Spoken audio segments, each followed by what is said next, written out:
Hello and welcome to the summary of the email drafting workshop that you attended last Sunday. My name is Piyush Bhatia, and I'm sure you have either partly or fully attended the email writing workshop.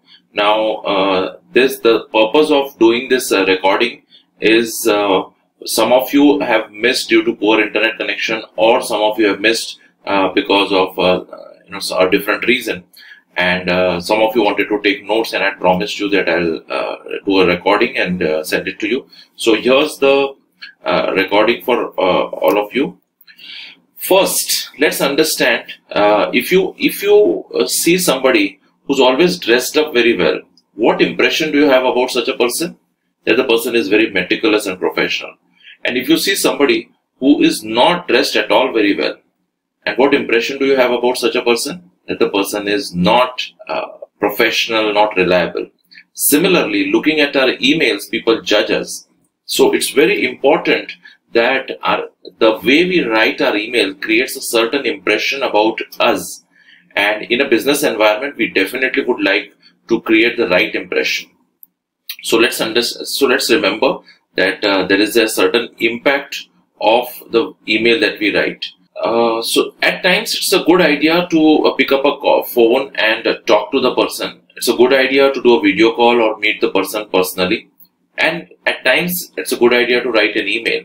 So it's very important that we use our judgment to see which is the correct tool of communication. So before you start writing an email, stop, think and write, and maybe a different communication medium is required. For example, if something is extremely urgent, it's a good idea to do a video call or personally meet. And if something has to be attended at the same time, you can use a phone call.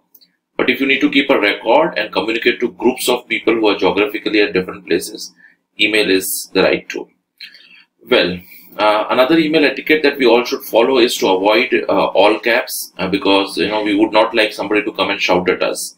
Specific is terrific. I already shared with you. So specific, the more specific you are, the high chances of you receiving a response to whatever you've written in an email.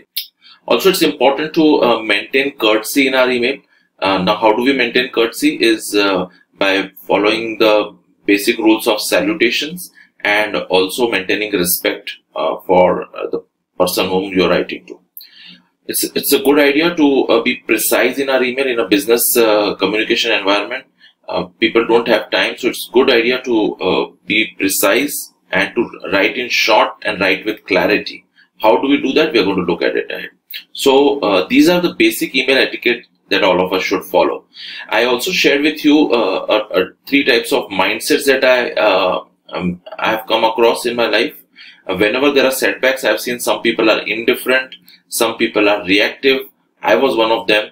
I did not get a promotion, so I became reactive. I figured out from my manager that, okay, what is it that I'm lacking? And then I came out with a solution. Very few of us are proactive, but from that day onwards, I learned a lesson that, being proactive is extremely important.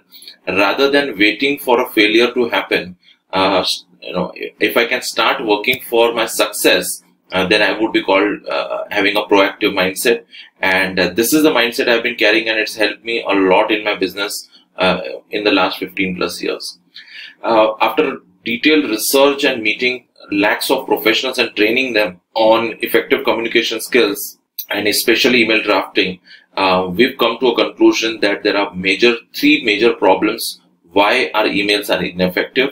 The first one is typographical errors. The second one is an unclear structure. And the third one is inefficient communication. We're going to look at all the 3. So then I developed a 3-step articulation method exactly based on that. So first we'll look at typographical errors, how to eliminate typographical errors. In order to eliminate typographical errors, we need to know what kind of typographical errors we do. So then I came up with an activity where I asked you to send me your complete address on chat. And I'm sure a lot of you have observed that most of you made a lot of mistakes when it comes to punctuations. So there were a lot of punctuation errors. There were a lot of Capitalization errors you've seen. At times there were incomplete addresses. So I also talked to you about that. It's very important to read an email before replying it. As important it is to write write your email. So reading instructions is extremely important. A lot of you did not read the instruction which says send me your complete address. Complete means it has to have a pin code, your state, name of the state, name of your city, everything. So that's what we learned in that activity. And what were the errors? What are the most common typographical errors that most of us do? These are the 4 errors that most of us do. One is a spelling error. So of course there is a spell check that is all there for us. Then the second most common error that we do is a grammar error. Grammarly is a tool that you can use to find out grammar errors. Otherwise, you can do a grammar check also. Punctuation errors are there. Now, when it comes to punctuation, the rules of punctuation are like this. If you see in the title also, there's no space before question mark. So before any punctuation, there will be no space. So no space before full stop, no space before comma, no space before exclamation mark, question mark, semicolon, colon, and there's always a space after a punctuation mark. Now this is a very small tiny thing, but we are meticulous, right? Meticulous means somebody who pays attention to detail. So we are meticulous. So we would like to create that impression about us that we are meticulous, and paying attention to such detail is extremely important, of course, in a business working space. So punctuation errors we need to completely eliminate. And the fourth one, the most common error, typographical error that we do, is the capitalization error. So capitalization, first letter in address has to be capital. The first letter where there's a pronoun has to be capital. First letter in a sentence has to be capital. So all proper nouns, first letter in a sentence, and all first letters in an address have to be capital. You can also use a title case in subject where first letter in the entire subject is capital, but you can skip conjunctions and prepositions like in, at, on, but, and, etc. So that just looks nice. That's called a title case. Okay, so with that we come to the next section, which is an email writing activity. I shared with all of you this activity where I asked you to write a letter to your society manager asking him permission to renovate your flat. And the instructions were: specify what changes you want, how will you take care of the basic structure and noise levels. And I'm sure you remember we received a lot of emails from a lot of you. There were most common errors were there. And what were the most common errors? The common errors were the punctuation errors. The most common errors were capitalization errors. And of course, there were some more errors where the way the mail was written, most of the emails did not have complete information. So a lot of you did not talk about your flat number. You did not mention what changes exactly do you want, how are you going to take care of the basic structure, and how are you going to make sure that nobody around is going to get disturbed. So all this was not mentioned in most of the emails. Of course, some of you had written very well, but these were the errors. So that brings us to the end of the first section, which is eliminating our typographical errors. That brings us to the second step, which is one of the most popular and the most sought after step, which is unclear structure. So we do not have a structure. We do not keep a structure in our emails. We don't follow a certain scientific method when it comes to writing an email, most of us, because we think that it's okay, nobody will notice it. There is no structure. I'm not aware of, if there's any structure. There's no method that I've ever learned. I've always been writing email like this. Nobody notices my errors. This is the way I speak. So what is the harm in the same way if I write like that? So these are some most common myths why we do not have a structure in our place. We don't follow a systematic approach, a scientific approach when we have to write an email.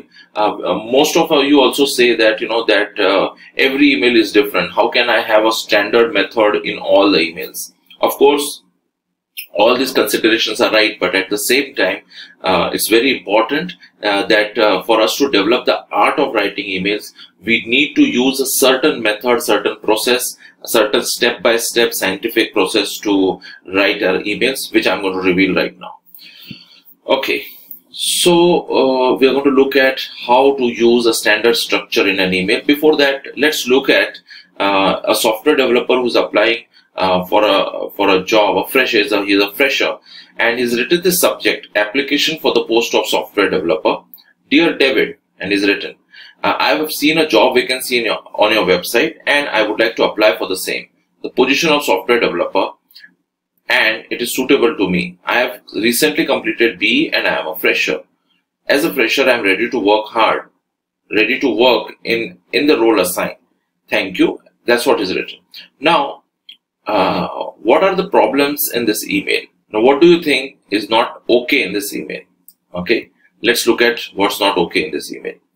What's not okay is the salutation is informal, details are missing, it's a complete informal language, specific details are missing, and call to action is missing. There's no purpose of this email. Why Ramesh has written this email is not clear. What is the response he wants from the recruiter? So let's look at a revised email, same email, but it's a revised one. What we are going to do in the workshop is that that we are going to learn from other people's mistakes so that we don't do these mistakes again. So the revised subject reads as your name, job title, job reference number mentioned in the job description. Dear Mr. or Mrs. hiring manager's name, comma. I am writing as I came across the vacancy on your website for the position of software developer. I think I have the qualification and skills required for the same. I would like to present the key highlights of my profile. Bachelor's of Engineering, Electronics and Telecom, strong command in software engineering across platforms, interest and knowledge in software coding, knowledge of languages, these languages. I have attached my detailed profile for your consideration. I look forward for an interview call with you sincerely, and then name, contact number, address and email ID. Right? So this email looks perfect, right? Now, why does it look perfect? Because it has the writer has followed a certain structure. Now, let me ask you, what is the structure the writer of this email has applied, which was not there in the previous email, which was not there in this email? So here I am revealing a standard structure of your email, of an email that you should follow in almost all your emails. This will help you to make sure that your emails are impressive and effective. So first thing is the subject. We need to use a powerful subject line, salutation, opening statement. So salutation means dear Mr. whatever we write there. Opening statement. The first line of your email should clearly communicate what is the purpose of your email. Then comes the key message. So if you see in this email, this is the key message. The bachelor's, the 4 bullet points are the key messages. So generally it's a good idea to have bullet points for your key message, and then the call to action. Now what do you mean by call to action? I'll explain you in detail as we go forward, and then the signature. So this is the standard structure of an email that we should always follow. Right, let's look at a case study where we learn from other people's mistake. This is an email that is written to a bank requesting for a duplicate passbook. Yeah, so it reads like this: request to issue a duplicate passbook, application for duplicate passbook, act now. What are the problems with this subject? The problem is that it's too much use of exclamation mark and call to action, and details are not mentioned. Now let's look at the revised subject. Request to issue a duplicate passbook and the account number is there. Action requested to issue a duplicate passbook by this date. Now, what is the difference between this original subject and the revised subject? In the revised subject, all the details are mentioned, which means the account number and the deadline, possible deadline. So when you do that, your subject looks complete. Good. So you learned something new. Excellent. Good. Now let's go to doing an activity to see what we've learned regarding subject line. I'm going to give you a situation where you need to choose from the 4 different subject lines for this situation. Write an email to all in your department regarding new policy of keeping mobile phones in locker during working hours.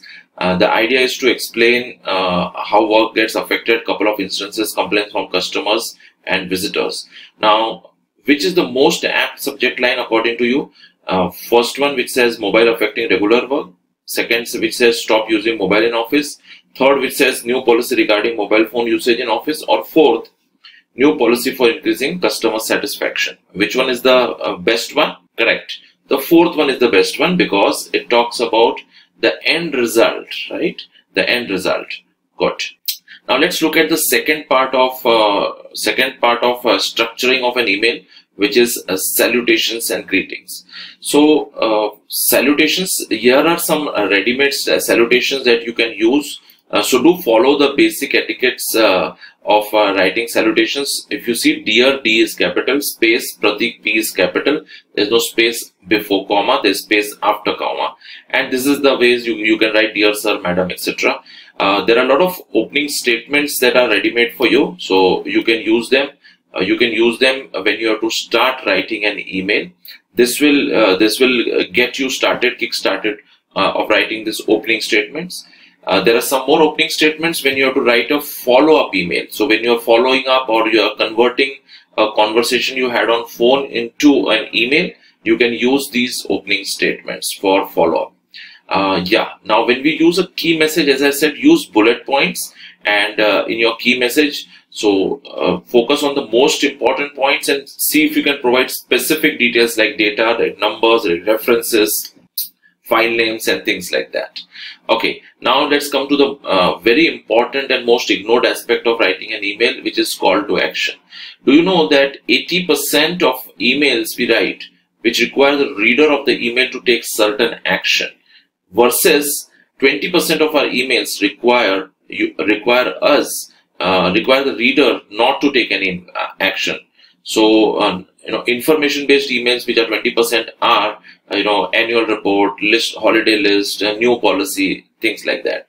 Now action based emails are 80% emails. So 80% of our emails require the reader of the email to take certain action. So actions like, get the printer repaired, book a hotel room, confirm the meeting date, or send me a confirmation for purchase order, things like that. So action oriented emails. So when we have 80% of our emails are action oriented, the last line of our email body should have a clear call to action. Should have a clear call to action, which is called call to. It should have. It should always focus on the end result. What is it? What is the output you want from this email? Okay, and as far as possible, you should mention a deadline, a clear deadline.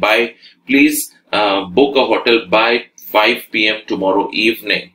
Please send me a purchase order by tomorrow morning 12 o'clock. Tomorrow noon 12 o'clock. So a call to action should clearly mention the deadline. Okay. The next part of structuring of an email is writing a signature. Do make sure that you follow the format that is provided by the company. If not, you can follow this format. You can also add designation after your company name, right? So that's the signature. Now let's look at, a lot of us need to write, to our managers, seniors, clients on a regular basis. You need to inform them on a regular basis.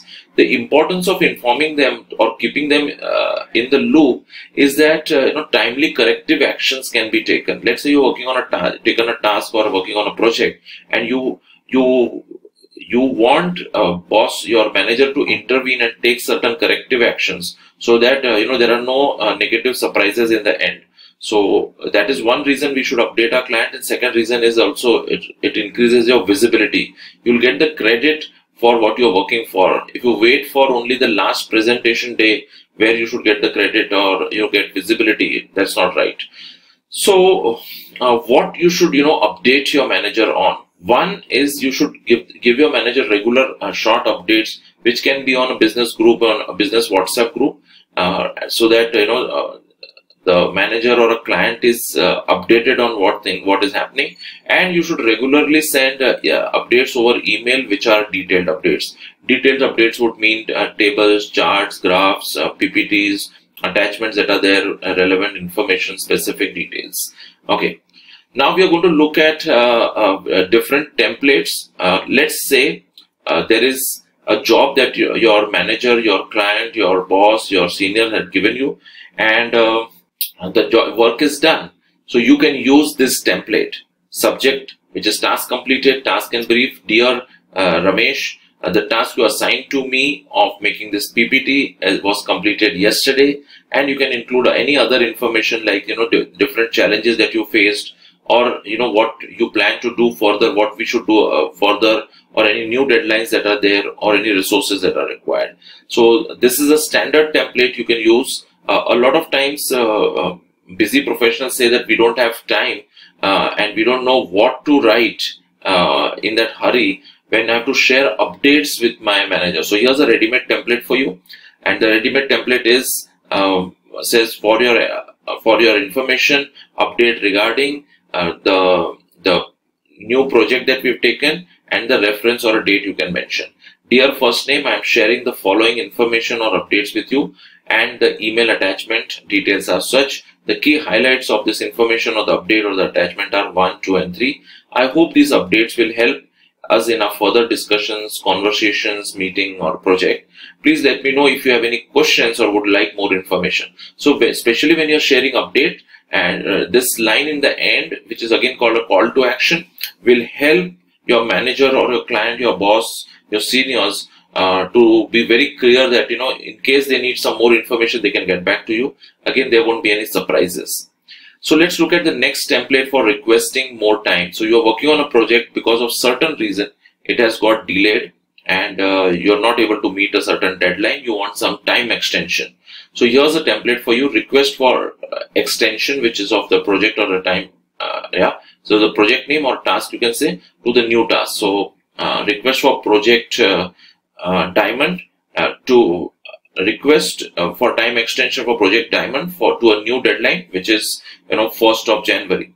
Dear Asif, I would like to request you for some more time to complete project Diamond, or you can take the name of the task. I would like to present a new deadline of this date, and I'm confident it will be done this time. I'm requesting for the time extension because work from home is not working right now. 2 of our resources are unwell. The laptop had crashed completely.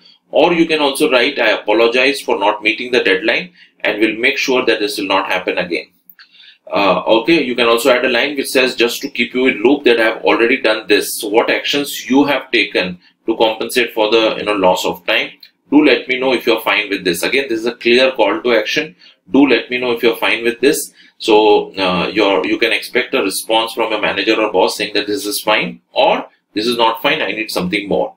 Okay, thank you, thanks, your name. Fine. So this is a template that you can use to get time extension for a task or a project that you're working on. Yeah, now let's look at the next one, which is template for requesting detailed information. A lot of times managers have a complaint that my peers, people who report to me, do not ask me questions, and then when there's a meeting happening, when we meet a client, suddenly there are surprises that we've gone there with half information. And when I ask these peers why this is happening, they say, I don't know how to what to ask. I don't know how to express myself in email, the kind of questions that I have. Some of them say that I don't even feel confident to communicate with my manager, senior, client on email, so I don't write that. So here is a ready-made template which will help you to request to ask any information that you need regarding a project or a task that you are working on. So subject, more information required for this project or time. Dear Anil, in order to complete this PPT, I will need some more details, and you can ask specific questions like more data that you require, the right connect that you require, the details of requirements that are there. I have already used the following information resources, which is maybe Wikipedia, annual reports, media articles, client presentation. This part is called your key message. Okay, request you to kindly send me detailed information so that I can speed up my work on this project or task. thank you, and then your name. So this template will help you to get a clear information from your manager so that there are no surprises. Good. Now let's look at you completed a project or a task, and you are very happy that your client gave you this opportunity. You are very thankful to your manager, senior, for leading the project, helping you learn something. Again, a lot of times, people say that working professionals say that I don't know how to thank my boss. Can I just write thank you? Is that enough? No, that's not enough. You need to be specific when you are thanking. So subject line, thank you for the specific reason, specific actions for support, resources, or encouragement. Dear first name, thank you for your support, encouragement, leadership with this project. Your help with, and be specific in what you are thanking him or her for. Translated me in learning something that new, that I was able to do something more effectively, or other specific benefit. I appreciate that you paid attention to this project or this task and devoted your time and experience to support me, which has helped me a lot, right? And you can even write down that the qualities that are improved in you because of your manager, client working with you on this project. Thank you. So good with this.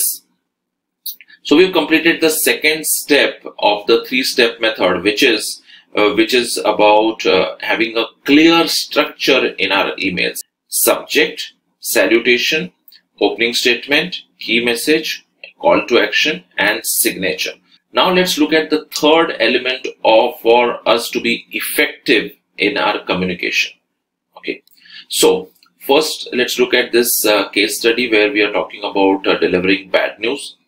Now, in this email, so the problem of, when we have to articulate an email where we have to deliver bad news in an email, the most common blunders that most of us do is we are trying to communicate the bad news and the explanation for the bad news at the same time, right? That causes a lot of issues. Also, sometimes trying to send a bad news through an email which could have been communicated personally. Also, it's important that when we are writing an email which has some negative news, we should make sure that the damage to the relationship between you and the reader of the email is minimum.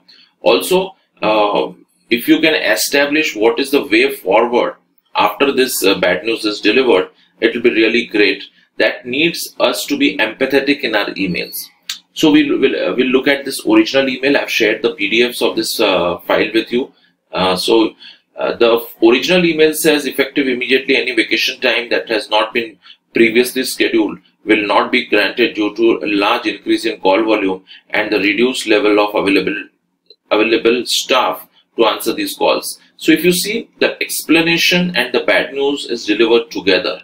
Now and you have not prepared, the writer of this email has not prepared the reader to receive the bad news. So it becomes very challenging and disturbing for the receiver of this email. Now let's look at the revised email where a PACER technique is used. What is a PACER technique? PACER technique means prepare, announce, console, explain, and recommend.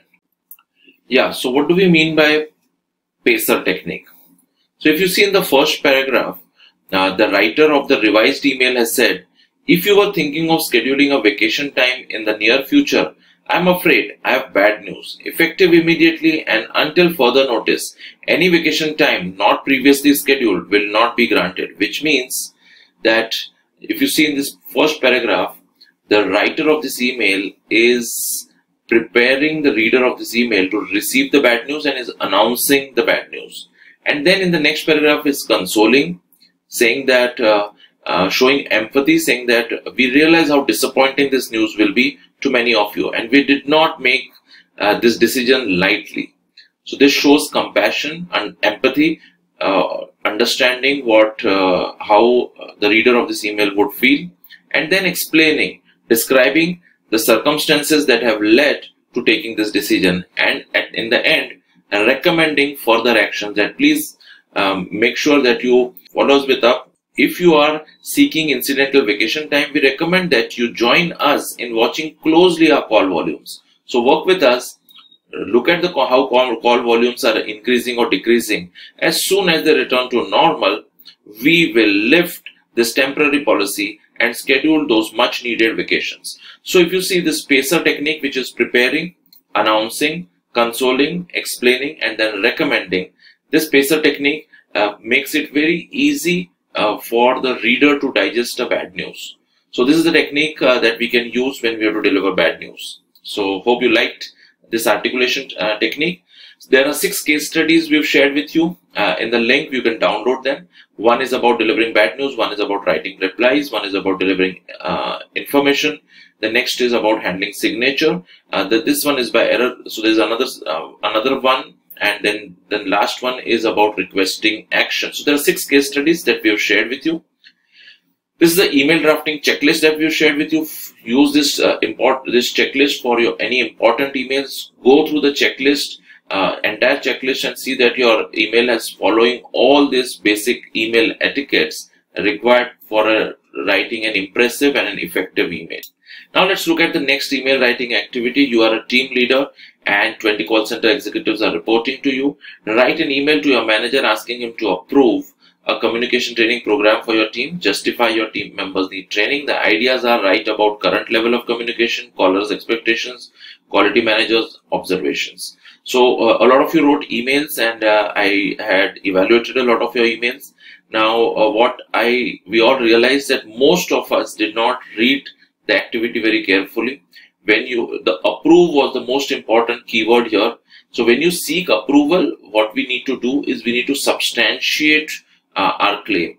Of course, a lot of you followed structure. So you had a clear subject line with deadline. A lot of you had a very clear salutation, opening lines. There was key message was there in some of them. And of course, some of you had written a clear call to action. But when we are writing an email to a senior seeking approval, now how would we seek an approval? We need to substantiate our claim. If I am sitting with my manager, if I'm a team leader and I'm sitting with my manager and I'm asking him to approve a training program for my 20 team members, I would tell him 3 or 4 things. I'll say, here's a document, here's a quality manager's report. This document has. Here is an Excel file, a printout of Excel file, which has the names of all these 20 call center executives and what are the skill gaps. Here are the 3 quotations from the vendors. Here is my plan. We've lost our revenues in the last quarter by 18%, and if we invest maybe this 1.52 lakh rupees in training them, we will be able to surpass our target in the next quarter. And this is how you substantiate. This is how I would substantiate, so that my manager can take a logical decision. So that my manager can take a logical decision regarding approving or maybe not approving the same. So if I would do that when I'm meeting personally, I need to do the same thing when I'm doing it on email. So again, on email, I need to make sure that I present all the facts and relevant information that is required for my manager to take a decision. So that was a learning in this email writing activity. And we did a email vocabulary activity where I would want you to reframe these sentences, keeping the essence same, keeping the meaning of the sentence same.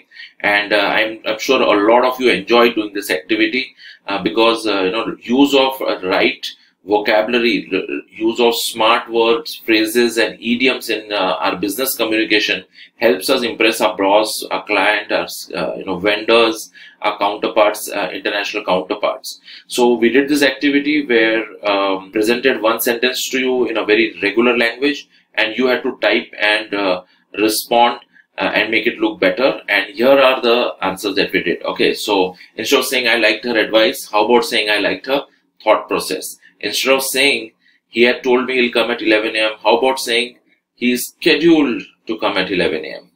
We have done the work is better said as we have completed the work. My father has a shop, if somebody says in an interview. Rather, he says, my father is in retail business, looks much better.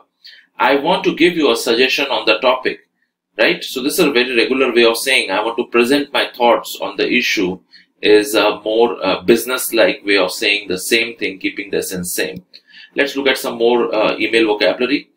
We have achieved, can be better said as we have accomplished. Now, it's not possible to do. Your manager has asked you to do certain work and send you a file by 11 o'clock tomorrow. And you have to say, you don't have to say negative. How would you say that? Right? I know some of you really enjoyed doing this activity and this part of that activity. It may take a lot of time or more resources than we have. Of course, you need to frame it according to your situation. If you want, I can finish this work by 3 p.m. tomorrow. It's better said in this way. If I can meet your deadline of 3 p.m. tomorrow. 3 people had come to inquire about our product. How about saying it differently? There are 3 potential customers. I have to complete this work by Tuesday, right? I have committed to complete this work by Tuesday. So I'm sure I provided you 2 major important insights. One, none of the vocabulary that I'm using is new to you. So you know all these words. The second very important insight is you just need to invest that 1 more second when you are writing a sentence in your email, in your reports, in your business WhatsApp groups. That 1 more second, if you invest, you will be able to, after doing this exercise, you will be able to upgrade your English or communication in your emails and reports. So these are the 2 important insights. Let's go to slide number 3. And the way he talks in and convinces is very good. He has excellent presentation and selling skills. When do you want to come is better said, when would you like to come? I feel like doing this work. I am motivated to do this work. I have read this book. It's better said, I have gone through this book. She is meeting the dentist tomorrow. She has a dentist appointment tomorrow. Also, we've provided you a 250 vocabulary workbook, and we've chosen from 1,000 business phrases and idioms that are there, and we've chosen it for you so that these are the ones which are used by all senior management people in large corporates, vice presidents, directors, general managers, in their business communication, in their presentations, meetings, reports, conference calls. Now, out of that, this is just a sample so that you are motivated to use the book that we have shared with you. So here it is, and in the workshop, in the online workshop, I had asked you to frame sentences. It was really great fun working with all of you. High time, long overdue with respect to time. It's high time I complete the project. I can't thank you enough. Thanks a lot. My manager, I can't thank you enough for including in that project. That was really challenging, but I learned a lot. It goes without saying something that's obvious. It goes without saying that I'm going to organize my birthday party in this hotel. Keep me in the loop. Keep me informed about the development. My manager has told me to keep me in the loop because the client is very particular about everything. No margin of error, which means not allowed to make any mistakes, right? We have done a couple of blunders and the client has said he will give us no margin of error. On the right track, doing a fine job.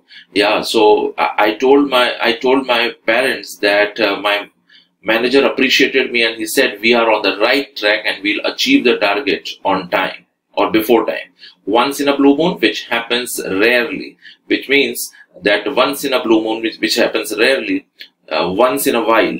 Okay, so once in a blue moon, she comes in our quarterly meetings, but when she comes, she inspires all of us. Out of the blue, which is a surprising fact or an action takes place from nowhere. So out of the blue, the general manager came for inspection. Start from the scratch, which means start from the very beginning.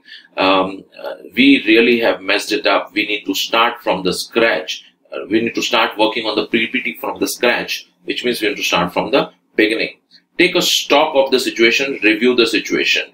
The chairman wanted to take the stock of the situation because things were going haywire. Fine, with that, we complete the 3-step method.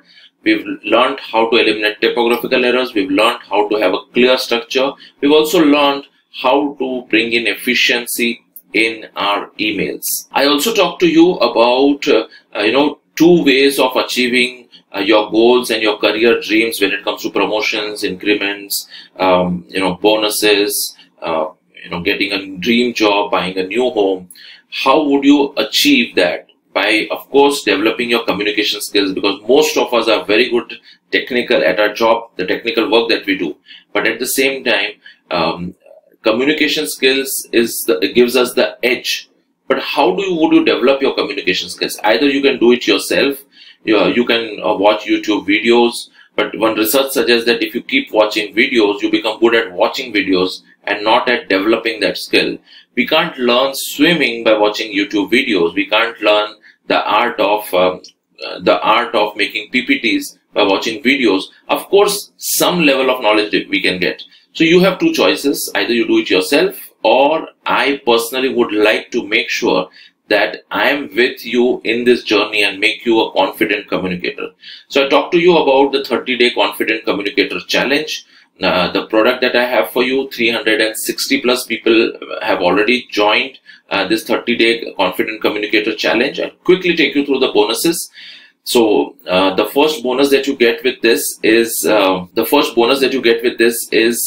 for 1 year, every week I'm going to conduct a 2-hour live session on Zoom, which is going to be a communication skills masterclass, where I'm going to work with you on voice modulation, presentation skills, English fluency, body language, email drafting, business English vocabulary, and time management skills and things like that.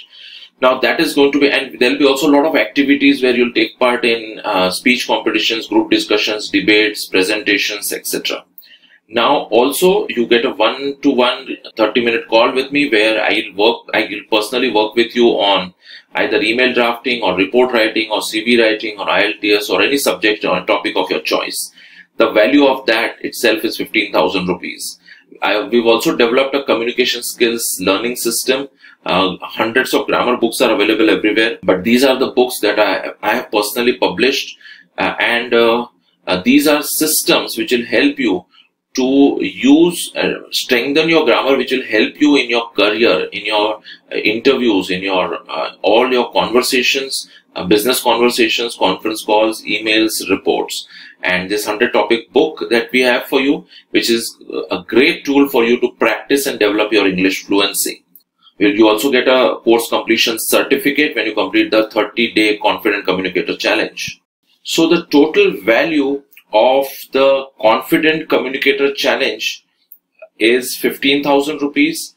The first bonus that you get, where I conduct a communication skills masterclass every weekend, a live call on Zoom, where I conduct various activities like speech competition, presentation skills. I train you on voice modulation, accent neutralization, presentation skills, email drafting, English fluency, communication skills, all that week after week for 1 year. So you get a subscription for 1 year completely free, which is the value of which is 15,000 rupees. The second bonus, where you get systems and processes to learn English fluency, grammar, and speaking. So all these tools, the value of which is 5,000 rupees. The total comes to 35,000 rupees, which the price of which is 15,000 rupees. And especially for workshop participants, those who have attended my live workshop, or for some reason if you missed attending the live workshop and you watched this recording live, only for you, we are offering you at 7,500 rupees. So some of you have a question that why would we offer a 15,000 rupee course in 7,500 rupees? Well, if you come to our institute in Mumbai and you subscribe for 1 year training, where I'm conducting a training on effective communication skills, starting from English fluency to presentation skills to email writing and report writing, you end up paying nothing less than 35,000 rupees. But we are conducting this online, so we are saving a lot of our rental cost, electricity cost, manpower cost, and we are passing on all the savings to you. That's why we are offering you in 7,500 rupees. But this offer is only for those who have attended my live workshop or have watched my entire recording and have paid for the workshop. So in case you are interested, do click on the button below, and one of my team member will call you and explain you how I and my team will be able to help you, and how this course will help you to succeed in your career, achieve your career dreams. So thank you very much for watching this video. Bye bye.